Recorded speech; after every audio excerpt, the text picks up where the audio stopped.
Dear viewers, today we will discuss classification of intelligence.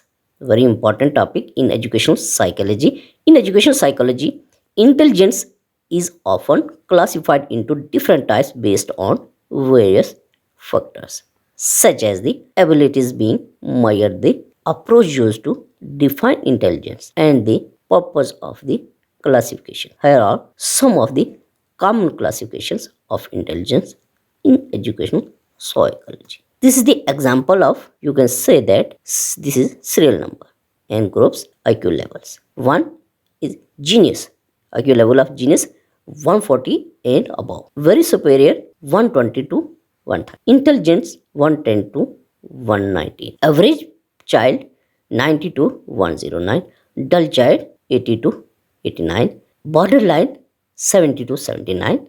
Moron 50 to 69. Imbecile 25 to 49. Idiot below 20. This is the examples of genius and other intelligence tests. General versus specific intelligence. This classification distinguishes between a general factor of intelligence that underlies all cognitive abilities and specific factors that are more narrow and domain specific. For example, the G factor represents general intelligence, while specific factors might include verbal comprehension, spatial reasoning, and perceptual speed. Fluid versus crystallized intelligence. This classification distinguishes between the ability to solve novel problems and think abstractly, fluid intelligence, and the ability to use knowledge and experience gained over time. Crystallized intelligence.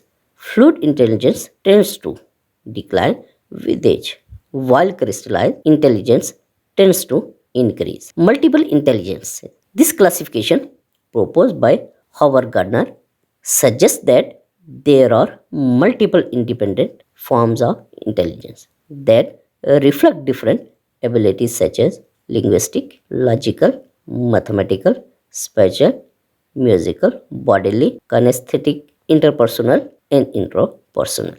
Emotional intelligence. This classification focuses on the ability to recognize, understand, and manage one's own emotions and the emotions of others. Emotional intelligence includes skills such as self awareness, empathy, and social skills. Practical intelligence.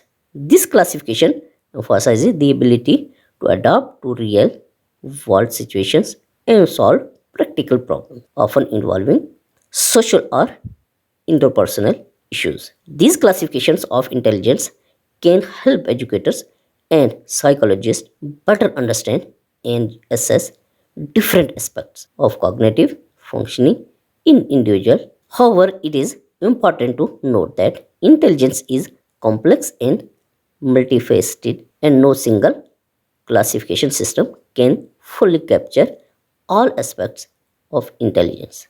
Therefore, multiple approaches may be necessary to understand and assess intelligence in different contexts. This is the diagram of intelligence.